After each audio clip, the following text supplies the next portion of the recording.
देने के लिए भोले नाम के सचिव और बाद में दोनों भाग गए, चले गए। बाद में मुझे फ़ोन आता है कि इसको गाड़ी में बिठा दिया। अध्यक्ष ने ऐसा गंदा काम नहीं। हमको अगर बोलते कि यार जितेंद्र ऐसा ऐसा है, कल सुबह तक नहीं हो सकता, कल सुबह देख लेंगे, हम भी मान लेते। लेकिन ऐसा हमको कहना कि छोड़ रहा हूँ, अब तुम जाओ, चिंता मत करो, और बाद में उसको कर लपेट के अंदर डाल देना, ये शोभा नहीं देता। सर FIR तो हो गया है ना अभी। ये देखो, ऐसा है कि FIR से नहीं डरता है, कानूनी लड़ाई से कोई नहीं डरता है, लेकिन शब्द की कोई कीमत है कि नहीं है? ये किसी मामूली आदमी का शब्द नहीं है, उस सदन का जो मालिक है वो मालिक का शब्द है। सदन में मुख्यमंत्री की नहीं चलती है, सदन में अध्यक्ष की चलती है।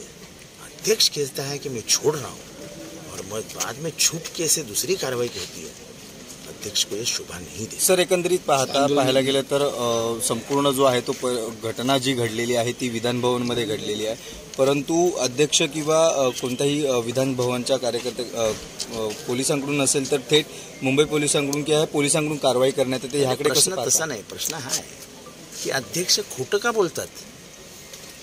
अध्यक्ष खोटं का बोलतात? मला आणि जयंत पाटलांना भेटायला गेल्यानंतर सांगितलं की सभागृह संपू द्या, सोडून देऊ आपण। आम्ही त्यांना हेही विचारलं नाही की समोरची किती अटकेत आहेत। आता समोर दिसत आहेत, आम्ही बिलकुल विचारलं नाही किती अटकेत आहेत, काय अटकेत आहेत। आता आज आमचा प्रश्न आहे, कुठे गेले 5 जण मारत होते, कुठे गेले ते 5 जण? हा अध्यक्ष, तुम्ही आमच्याशी खोटं का बोललात? आम्हाला का सांगितलं की सोडतो म्हणून?